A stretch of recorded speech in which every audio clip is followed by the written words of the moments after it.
ఎందుకు రావాలి రాజకీయానికి? నేను రాజకీయం వస్తాను, ఏంటి బెనిఫిట్ నాకు? ఎందుకు చేస్తున్నానుగా, నేను తిరుగుతున్నానుగా, సమాజ సేవగా, ఇది అభిమానులు ఉన్నారు చేస్తున్నారుగా, చెప్పి నాకెందుకు? నేను ఉండేది తెలంగాణ కదా. మీకు ఏ నాయకుడు మీకు ఇష్టం ఉందో, మీకు ఏ పార్టీ సిద్ధాంతాలు మీకు ఇష్టం ఉందో, మీకు ఎవరు మీకు కష్టపడి మీతో పాటు ఉంటున్నారో, ఎవరు పోలీస్ స్టేషన్ నుంచి, రైల్వే స్టేషన్ నుంచి హాస్పిటల్కి వస్తున్నారో, సర్పంచ్ నుంచి ఎంపీ వరకు, మినిస్టర్ వరకు మీరు వాళ్ళని గెలిపించండి. సాయం చేసిన వాళ్ళు, జీవితంలో సాయం చేసిన వాళ్ళని మర్చిపోవద్దు. ఇంకొక విషయం, ఎన్ని అయిన తర్వాత రాజకీయ నాయకులు దొంగనా కొడుకులు, కరప్షన్ అని తిడతారు. వాళ్ళు ఎవరు కరప్షన్ చేసింది? మీరే.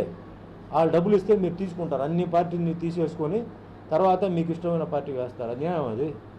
వాళ్ళు ఇస్తారు, అది అది అది అలా అలవాటు అయిపోయింది. మీరు ఎప్పుడు బాగుపడతారు? 5 సంవత్సరాలు మీరు బాగుండాలంటే ఆలోచించండి. ఆలోచించి మీరు ఎవరి మీద బ్లేమ్ చెప్పేటప్పుడు ఆలోచించి బ్లేమ్ చేయండి. వ్యాపారం ఇది. తర్వాత బాధపడి అయ్యో అలా చేసి ఉండాలి, ఇలా చేసి ఉండాలి కాదు. భారతదేశంలో మతం, కులం ఏమి ఉండకూడదు, అందరూ సెక్యులర్గా ఉండాలి. I'm secularist. ఈరోజు నేను ఇంత లెవెల్లో ఉన్నానంటే నాకు హిందూ, ముస్లిం, క్రిస్టియన్ అందరూ నాకు చేయడంతోనే ఈ లెవెల్లో ఉన్నాను. ప్రొడ్యూసర్, డైరెక్టర్ అందరూ హిందూ అని చెప్పేసి నేను వాళ్ళని తీసి పడేస్తే ఎట్లా? నేను సెక్యులరిజం ఫాలో అవుతున్నాను. సెక్యులరిజం అన్న ఒక రిలీజనే ఇక్కడ ఇండియాలో ఉండాలి. ఆ విధంగా ఏ మనిషి అంటే నిజంగా ఆ సబ్జెక్టుకి బాగా ఉన్నారో వాళ్ళకి నేను ఓటు వేస్తాను. మీరు కూడా అలాగే ఓటు వేయండి. మీకు ఏ పార్టీని ఎవరు సీఎం చేద్దాం, ఏ పార్టీని మన పైకి తీసుకొద్దాం, అవన్నీ అయిపోయింది. అన్నీ అటు ఇటు వెళ్తున్నారు, వస్తున్నారు. షాకులు తినబాక.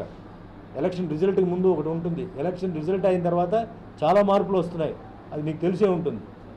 ఆలోచించండి. అన్నిటికన్నా ముఖ్యం మహిళలకి రక్షణ ఉండాలి.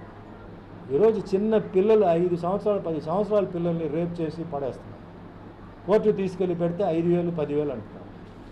అదే మీ పిల్లలైతే మీకు ఎట్లా ఉంటుంది? దాని గురించి ఎందుకు మాట్లాడరు మీరు? మహిళలకు ఎక్కడ రక్షణ ఉంది? ఈవ్టీజింగ్ జరుగుతూనే ఉంది, రేపు జరుగుతూనే ఉంది. ఏమేమో చెప్తున్నారు పోలీస్ డిపార్ట్మెంట్. వాళ్ళు ఏం చేస్తున్నారు? చట్టం మారాలి, ఈ చట్టం మారాలి.